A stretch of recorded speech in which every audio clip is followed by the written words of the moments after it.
We need to normalize the idea that human reproduction is inefficient, right? In someone's 20s, when they're thought to be the most fertile they're ever going to be, they're ovulating one egg every month and timing everything, and there's probably a 20% chance that that could result in pregnancy. Actually, you're wrong.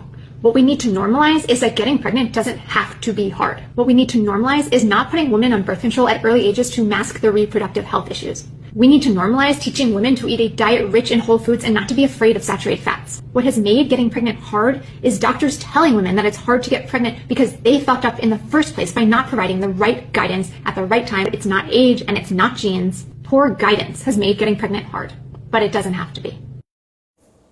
First off, I just want to say to anyone who is watching this clip and feels triggered and maybe is struggling to get pregnant themselves, infertility is hard and it's not your fault. And people like this are a pox on society and women's health. And they're the exact reason why I decided to write a book and why I spend the time that I do educating here on social media. Saying human reproduction is inefficient is not the same as saying it's hard to get pregnant. This is a biological reality. We ovulate one egg per month.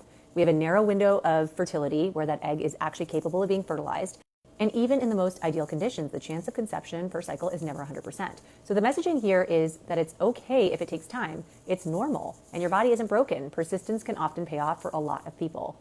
But please, let's talk data, not magical opinions.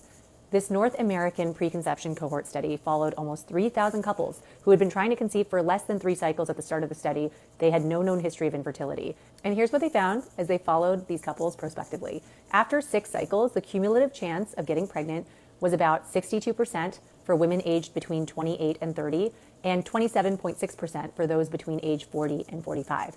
This is population level data, and it's not cherry picked. It's not vibes or someone's hunch or grudge against the medical system. But I wouldn't expect someone who claims that they have a 99% success rate helping women to conceive to care about actual real data.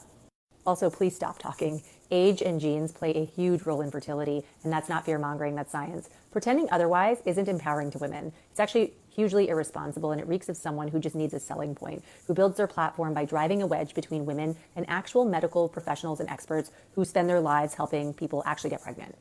And this is also you can redirect them to buy your courses, your supplements, and the clickbait content where you shell out dangerous misinformation like this. If you just went through a round of IVF and it failed and you're worried because you feel like your biological clock is ticking, the last thing you are going to want to do at this point is to jump into another round of IVF. And what IVF does is it asks our body to use those resources in reserve to force it to do what we want it to do.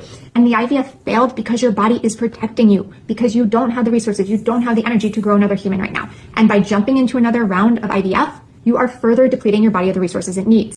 So yeah, we need to normalize actual experts clapping back so that people who don't know what they're talking about keep their mouths shut.